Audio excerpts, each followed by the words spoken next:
Hello and welcome to Chicanime. My name is Lauren, and today I'm going to look at an Overlord video by channel creator ZeronicKiba or ZeronicKiba. Not sure how to say that, I'm sorry, but this is all players in the New World revisited. So this is an Overlord explained video. I'm hoping that we're going to talk about like the players involved, and not just the people who, are just not the characters. I want to learn about the real world players who found themselves in this world. I think that would be interesting to find out. But if not, regardless, it's going to be an interesting look at the world of Overlord. And I'm looking forward to it. If you want to see these videos and you're watching this on YouTube, but you want to see them early, you can head over to Patreon. We have a lot of extra videos over there. We've got some uncut ones as well, if you're interested in that. If you can't do the Patreon thing right now, I get it. Times is what they are. But we still appreciate it if you leave a like, subscribe to the channel, and that way you'll always know when we post a new video. Let's begin. Hey guys, what's going on? And today we're going to be doing kind of a different Overlord Explained video. So first guys, I just want to say the recent reception to my reviving the Overlord Explained series has been absolutely overwhelmingly positive. I thank you guys so much for that. I've been getting such good feedback from you guys. I've been getting great constructive criticism on my videos. You guys seem to really enjoy it, and the amount of people that have just been supporting these videos, it's really motivated me to keep working on them. And so a lot of people have asked me, am I going to keep making Overlord content? The answer is a resounding yes. But now that I have gotten through the 3 big kingdom videos that I wanted to do, I wanted to take the time to address one of my older Overlord Explained videos, which is the history of players in the New World video. So I made that video almost 2 years ago. That was my first Overlord Explained video that I made after a long break from YouTube. I was still kind of getting back into the swing of things, not only for Overlord content, but just YouTube in general. So that video actually like blew up like a month ago. It got like maybe 5 to 6 times good for him views in like a span of a month. It was just absolutely crazy the amount of comments that were coming in. And a couple of my lovely viewers in the comment section noted some discrepancies that I made in the video. And there were actually quite a few of them, more than I'm comfortable just leaving alone. So I wanted to make today's video to address those comments as well as kind of provide my commentary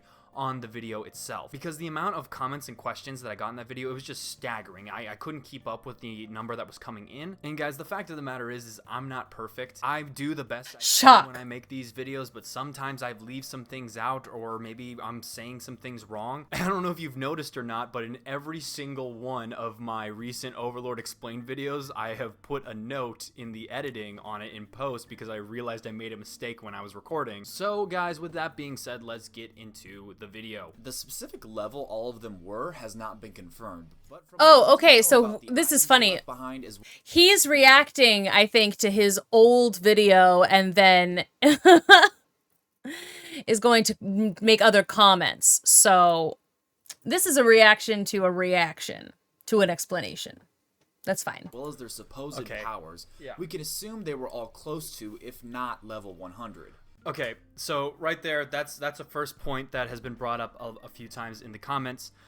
So what I want to say about that is, so something that has been brought to my attention in the comments is that the ability to use 10th tier magic apparently is achieved around level 70. I think it's level 70 is when 10th tier magic can be used. And at the time I made this video, I was basing my assumption on the 6 great gods levels by the fact that the Sunlight Scripture had that crystal that contains 7th tier magic. That I believe was the result of one of their Miko princess rituals. But the fact of the matter is that there is no definitive proof on what their levels are. They could have been all over the place. Who knows for sure? Maruyama has never said, and it's never been stated exactly what they are. Now, the fact that they had a world item is one thing that makes you think that they're higher level. Another thing to take into consideration is there was a group in the Overlord world called the Evil Deities. The Evil Deities were said to once serve the 6 great gods. So a theory that's been going around is that the Evil Deities group was actually NPCs that came over from Yggdrasil. Oh, that's cool. I recently watched a video that explained a little bit about the 6 great gods and the greed kings, and they touched on the evil deities. So these are not fully new terms to me.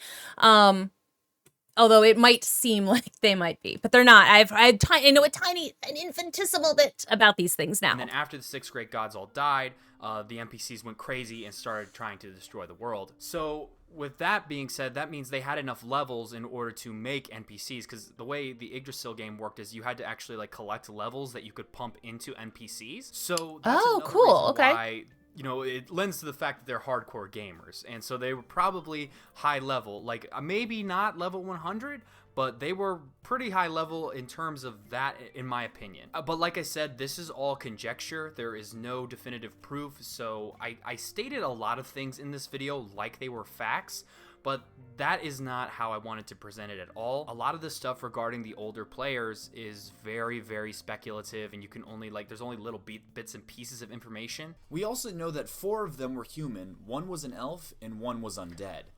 Okay, another discrepancy right there. I made a huge mistake. Yeah, this is just a straight up mistake. I just want to say that. I don't know where I got the idea. I said that one of their members was an elf. That is false. I don't know if it's false, but it's never said that they were an elf. Like, normally when I make these videos, I try to stick to the more streamlined sources, but for this one, because there was so little information about other players, I kind of went off the rails a little bit. It's actually probably more likely that Alaf, who's the god of life that I said was an elf, was a human, because they also were dead by the time the 8 Greed Kings showed up, and Shirshana was the only one that was alive because Shirshana wasn't dead. Elves have extremely long lifespans, so if they all died of old age, why would Alaf be dead if they were an elf? That's a question that was brought up a lot in the comments section. I don't know where I got that information from, but I think this is just a straight up mistake. I don't think Alaf was an elf. It's much more likely that they were human. The 6 great gods were also the first group to introduce tier magic to the New World and began teaching it to members of their nation. Okay, that is another mistake right there. First of all, this next bit of information comes from a very loyal viewer who's always commenting and leaving good feedback on my channel and on these videos. Akashi, if you're watching this, very thanks to Akashi. Good detailed comment about a lot of the discrepancies I made in this video, and one of them is the fact that at the time of the 6 great gods coming into the New World, people weren't actually capable of using tier magic. At the time, wild magic, which was the magic of the Dragon Lords, as well as runecraft, which is the magic of the dwarves, were the only magic systems that were available to species of the New World. Tier magic was not accessible to any of the New World inhabitants. It just was not, they couldn't learn it, they couldn't use it at all. So what ended up happening is, and this has been debated online, like who actually used this item. Some people are saying the 6 great gods used it when they arrived, but a lot more people say the 8 Greed Kings used it, and I think it is, I'm leaning towards more the 8 Greed Kings. That was what was said in the video that I just watched, that it was the Greed Kings who taught the tier magic. Using it. But there was this world item in Yggdrasil called 5 Elements Overcoming. And what that world item could do was change a mechanic of Yggdrasil. So what a lot of people think happened in the New World is that the 8 Greed Kings came in and they used 5 Elements Overcoming to change the system of the world's magic to tier magic. This is what caused everyone to be able to use tier magic. It started. Oh, but that also might have been the thing that made the dwarves' rune magic become less effective, and why there's, in the time of Ainz, there's very, very few dwarves who can use it at all, or who remember it. People being born with the ability to use tier magic. But not only did this change the world's mechanic to tier magic, it also affected the existing magic mechanics with wild magic. The Dragon Lords, I believe they stopped being born with the ability to use wild magic because of the mechanics of the world were changed. And therefore now there's like a designation between Dragon Lords. There is true Dragon Lords, and then there's just Dragon Lords, and true Dragon Lords are the ones that are capable of using wild magic. So me saying they were able to teach people. Maybe I'm going to keep assuming it affected the dwarves as well. Because by the time Ainz shows up, the runes are a dying art. Tier magic, that's just straight up false. That's just a complete mistake on my end. I take full responsibility for that. But I straight up did not find anything about 5 Elements Overcoming in my research on this subject at all. When Akashi left that comment, that was the first time I had heard of 5 elements overcoming, and I looked into it and I was like, holy crap, I just got served a plate of knowledge and I'm just eating that up. I spent like Nom, nom, an nom, nom. hour just like reading online about like theories and that. And like I said, guys, a lot of this stuff is theories. None of this stuff has been confirmed by Maruyama or anything in the official sources.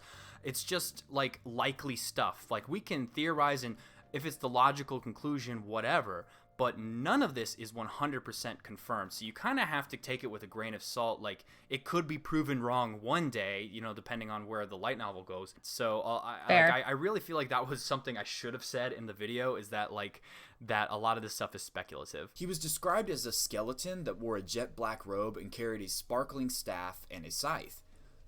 Okay, so this is another point that Akashi brought up to me, is that Surshana is never described this way. And he's both right and wrong, and I'm both right and wrong here. So actually, Surshana is described that way in the web novel. So I don't know if you guys know this or not, but there was a web novel for Overlord that came out before the light novel. The web novel and light novel are completely different things. They are non-canon to each other. The manga and anime of Overlord, which I'm assuming a lot of people watch the anime that are watching these kind of videos that I make, that's based on the light novel. So anything in the web novel would be completely unknown and also does not apply to the light novel, manga, and anime. At the time of me That's super me about like with everything. It's like I watched the anime, and I assumed it was all. I didn't realize there was a web thing at all. But that happens to me a lot. Like I was watching I did Has Been Hotel recently, and people kept in comments or like things that I was seeing kept mentioning all of these characters who I'm like, who? Like, what are you talking about? But, like, there was apparently, like, comics and stuff. And I knew there'd been one with Alistair that I read. But, like, I didn't realize that there was, like, actual comics and web comics about the universe of Has Been Hotel until, like, very recently. And so it's just, like, and there's information that's in there. And some of it's canon and some of it's not. And I'm just like, ah, yes. When media is translated, sometimes information is outdated or wrong, or it's just makes things complicated for everybody else. Making this video, I didn't know that the web novel was non-canon to the light novel. So I kind of just homogenized the information. Surshana is described that way in the web novel. Like I focus on covering the light novel stuff. He's right in saying that he's never described that way because he is not in the light novel, but he is in the web novel. But I didn't have that distinction going on when I made this video. Surshana was regarded as the strongest of the 6 gods and was considered an evil god by the population. Okay, actually, here's another point. A lot of people are saying, so I remember one person was asking me about levels of the 6th grade god again, and like they could have all been level 100, but the fact that Surshana was a heteromorphic race, he was an undead, that's why he was stronger, since heteromorphic races are just naturally stronger than humans. I find that to be likely. I think the most reasonable explanation is they were all level 100 hardcore gamers, and Surshana was just the strongest because he was the only non-human. Because humans are a weak race compared to all the other you know, like kind of demi-human and heteromorphic races in the new world. That seems logical to me, but that's something I didn't consider when I was making this video. Also, one more thing, Akashi, if you were watching this, in your comment you said that the Slain Theocracy never developed colored circles. I wasn't talking about spells. I was talking about the 6 sects of the religion, which, you know, the sunlight and the sunlight scripture, the windflower scripture, the firestorm scripture, and all the 6 gods do have colors associated with them. God of fire is red, God of water is blue, etc. They all do have colors. That's what I meant. I didn't mean anything in terms of like their magic casting. I meant in terms of like their structure and like the organization. I think I elaborated on that in my Slain Theocracy video, and I think that cleared that up, but I just wanted to address that point. Once again, their exact level. And if you want me to watch some more of his stuff, because like I'm actually fascinated. If you want me to watch, it's like, because I had such an issue in watching it, like remembering where the frick things were happening. So like, if you want me to watch like his history videos about those countries, go ahead and let me know, because that might be something that would be useful for me to understand going into the movie and and also season 5. Levels have not been confirmed, but like the 6th grade gods, they were likely either near or at level 100 upon arriving in the New World due to evidence that they were capable of using 10th tier magic. Okay, so here's another thing. Here's another thing right there. Like I said before, 10th tier magic is actually available from level 70. So just 64. being able to use 10th tier magic does not mean they're level 100. However, the fact that they had a guild base that came with them, Uryuanshu, Floating Castle, Platinum Dragon Lord lives in it now. They at least had a world item. They had one world item confirmed, and that was the Nameless Book of Spells. And Platinum Dragon Lord has that, I think, too. But what I'm saying is these guys were likely hardcore gamers. They had their own guild base. And that, just going off of what he said there, I think in the last video that I learned about all of that stuff, I had a whole long thing about, like, well, is Ainz going to, you know, seek out this this base to try and get the world items that could be there? Because I mean, because the Platinum Dragon lives there now, but like the Slain Theocracy, I think I misunderstood that he was currently there.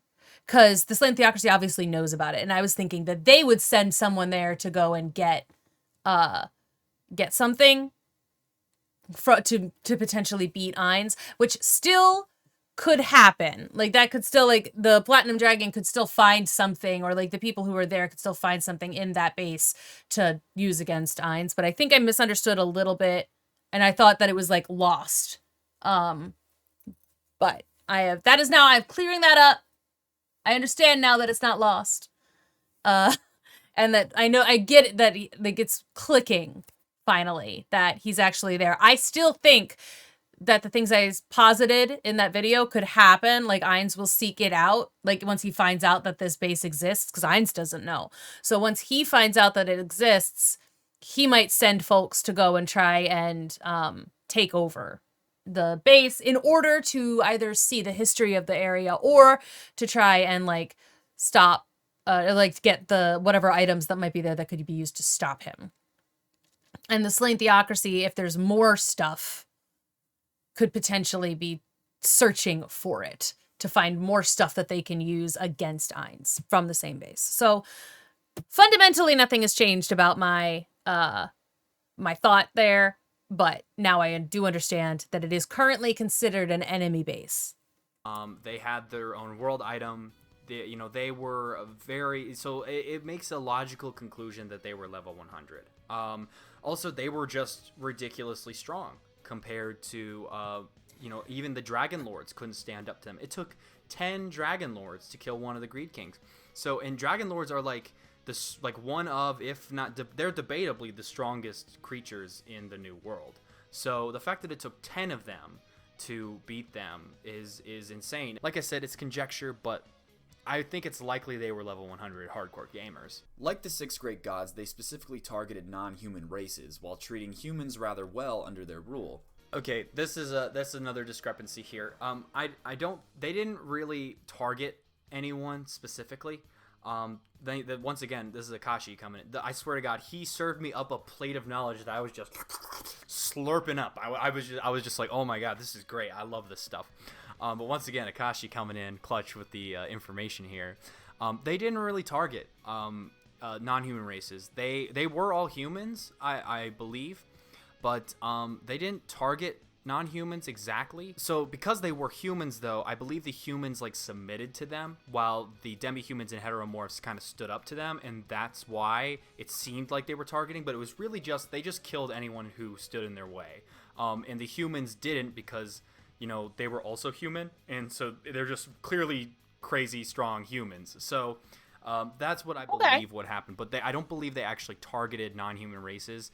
It's just the humans didn't stand in their way nearly as much as the non-human races did. During their conquest, they encountered Cershana, who had apparently made a deal with some of the Dragon Lords to kill the 8 Greed Kings. However, this attempt to overthrow them failed and ended with the death of Cershana. Following this encounter with Cershana, the 8 Greed Kings began to target the Dragon Lords, as they were an extremely powerful race within the New World. Okay, yep. Here's another thing. That is, the 8 Greed Kings didn't target the Dragon Lords. I now have a new working theory for this. What is believed to have happened is that the Dragon Lords targeted the 8 Greed Kings because the Dragon Lords are aware of players. The Dragon Emperor, who is Platinum Dragon Lord's father, right, and we did notice that in Overlord, because the Platinum Dragon in the end was talking. He knew that he was a player, which is why I was like, wait a minute, is he also a player that was now in a dragon body or whatever? But okay, but now he's telling me that the Dragon Lords just know who the players are and what that means. That's interesting.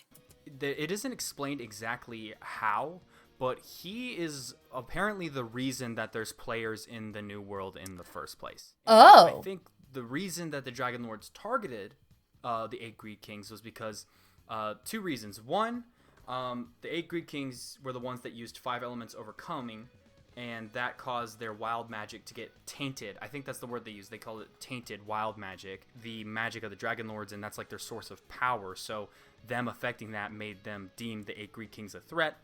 Also, or it was the 6 great gods that used the 5 elements overcoming, and after a while they just wanted to kill all players. They just viewed players in general as a threat. So that's why they targeted the 8 Greed Kings, because they were players and they knew they were players, so they went after them. But it wasn't actually the 8 Greed Kings that targeted the Dragon Lords. It was the Dragon Lords that targeted the 8 Greed Kings, and eventually led to the Dragon Lords near extinction, because the 8 Greed Kings were just way too powerful. Their rule was pretty short-lived, however, as their own greed ended up causing them to fight each other and ended with all of them dead. This is like... Okay, right there. That is that is just like conjecture in the New World. Right. I mean, that's just straight That is what the entire last video kind of summed up, was like, we don't know what happened to them. We just know they died. up conjecture in a fictional thing that I'm also making a conjecture about. So we have 2 layers of conjecture here. Nice. But that's never confirmed to be the actual reason as to why they killed each other. All it's known... Right, they all killed each other. They killed each other, or they're all dead, and then they were later villainized, right, by calling them the Greed Kings, or the Kings of Avarice, I think is what the other video said. Is that they did kill each other, and I think basically maybe that what my working theory is that they killed each other. The last Greed King was left, and then the remaining Dragon Lords, like Platinum Dragon Lord, Deep Darkness Dragon Lord, they killed the last Greed King, because that's my theory about it. Likely due to humans not receiving any emotional dampening like Ainz and becoming obsessed with their possessions and power. That's a workable theory right there. The 8 Greed Kings have a considerable legacy within the New World. It is said that if it were not for the 8 Greed Kings and their purging of non-human races, it is likely that humans would have gone extinct due to their relative weakness compared to other races. In addition, the 8 Greed Kings were the major driving force behind the spread of tier magic in the New World, spreading it across the continent with humans everywhere starting to develop it. Yeah, so that's another thing right there. So I guess something I haven't been able to figure out is I think the 6 great gods were able to use tier magic despite not using 5 elements overcoming. I think so. But when I said that the 8 Greed Kings were the main cause of the spread of tier magic, Akashi said it best. They weren't one of the causes. They were the cause, because they used 5 elements overcoming to change the world system to tier magic. So like no one could use tier magic at all in the New World. No, even if they sat them down and this is how you use tier magic, they couldn't use it. It just wasn't possible. Then the 8 Greed Kings came in, used the world item, and then everyone could use tier magic. Nice. Like I said before, the only magic systems in place before tier magic were wild magic, which is only Dragon Lords could use it, and runecraft, which is only dwarves can use it. So humans and monsters had no access to magic whatsoever until so it's just physicality for them then. 5 elements overcoming. These 2 actions are I didn't realize that only dwarves could use the rune magic. I kind of figured that if the dwarves had given, they could at least give it to humans, let them learn how. Maybe I thought maybe that was more learned, but if not, actually no, it can't be, because Ainz was so insistent. Well, no, I thought because Ainz was really insistent on bringing the rune crafters with him, right? He wants them with him because they can do it. I thought he was doing that in part so he could have his people learn it, but it might just be because he's because he wanted it to be preserved, right? Okay, I don't know. Let me know. Can you learn rune magic? Some of the most prevalent reasons as to why humans became the dominant species in the New World. Okay, and when I say that, when I say humans becoming the dominant species, I don't. I that was bad wording on my part because they're not really.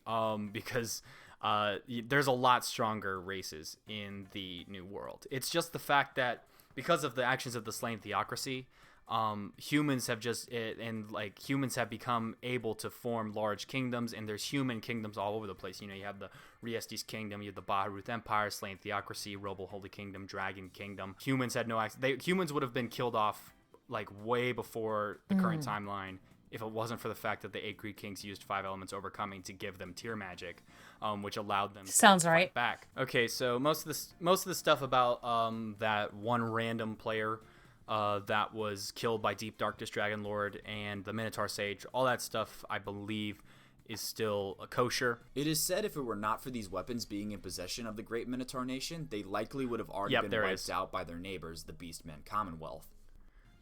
Yeah. Okay. I think this is Akashi's last point.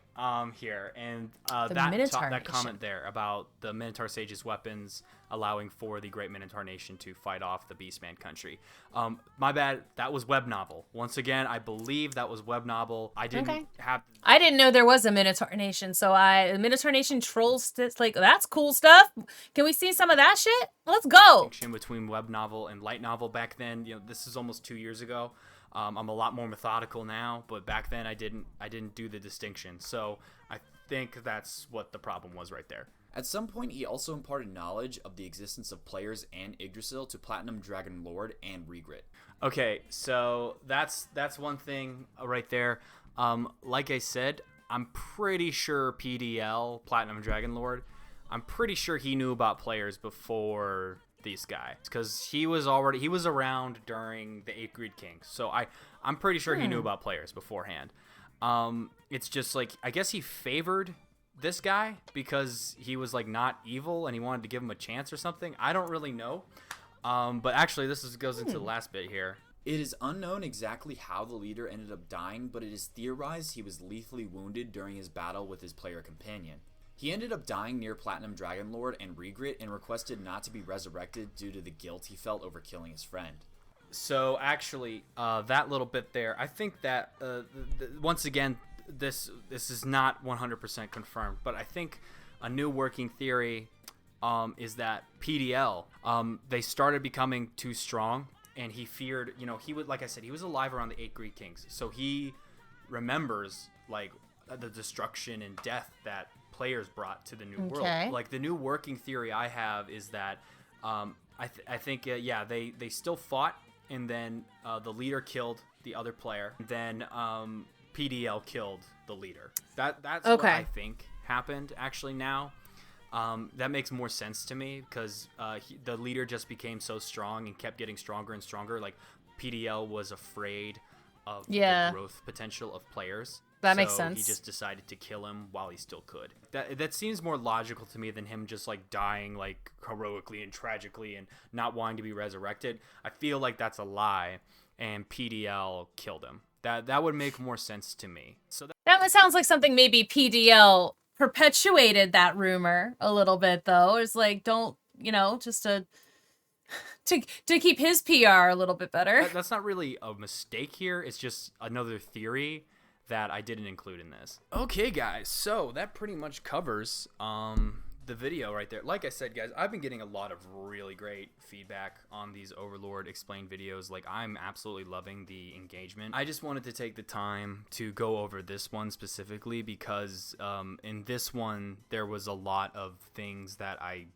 could have structured this video a lot better. I should have explained that a lot of this stuff is really speculative. There's really no hard concrete proof about like a lot of the things I said. Like, the only things we really know about like the 6 great gods is they had downfall of castle and country, and they had children because godkins exist. And the only thing we really know about the 8 greed kings is that they killed a lot of dragon lords, and they killed Sershana because of the slain theocracy said so. Like a lot of this stuff is like just conjecture that's brought off of facts that don't necessarily confirm what you can say about them. So you kind of have to just make your own conclusions based off the facts that are presented on the hit players, and like there are logical conclusions you can come to based off the information that is shown.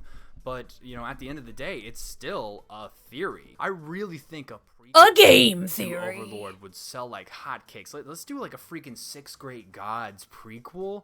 I would love that if we got a prequel like showing the 6th grade gods first showing up. Oh, that'd be so cool. But anyway, that guys, would be cool. I just wanted to take the time to go over this, basically just addressing you guys. I do read your comments. Guys, I just want to say I'm so thankful for all the support you guys have given me for the Overlord content. I plan to totally keep it up. I'm not stopping this train anytime soon. Season 4 is going to be out in just like a few short weeks. I'm so excited, guys. All right, so he did this one before. I thought it was like a year ago, but he must have done this like right before, because season 4 aired a year ago, I think. So I thought this was more up to date, but things are just gonna keep looking up, and I totally plan to keep making more of these. And I've been striving to be a lot more consistent and like not make mistakes like this in the newer Overlord Explained videos that I've made. It still happens. I'm not perfect. I'm not going to guarantee it's not going to happen because, like I said, I just miss things from time to time. But I plan to continue making Overlord content and just doing the best I can to provide quality stuff and let you guys get into Overlord more, because that's the name of the game. So guys, I hope you enjoyed this video, and if you did, please hit that like button to let me know. If you are, please subscribe to the channel. It helps me out more than you know, and it'll also let you know when I post in the future. With that being said, I want to thank you all for watching to the very end of the video, and I will see you all next time.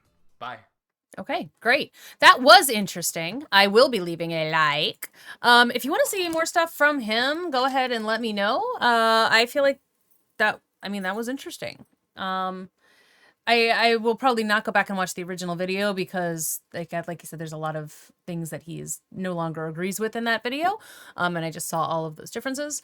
But if there's other videos like this that you want me to look at, I absolutely want to. I would love to learn more about the actual history of this stuff. This is an interesting world. I didn't realize quite how in depth the world building actually is. So that's really cool. If you want to let me know more stuff to look at, please do. I'd be fascinated to hear it. Until then, though, I will see you in the next one. Bye-bye.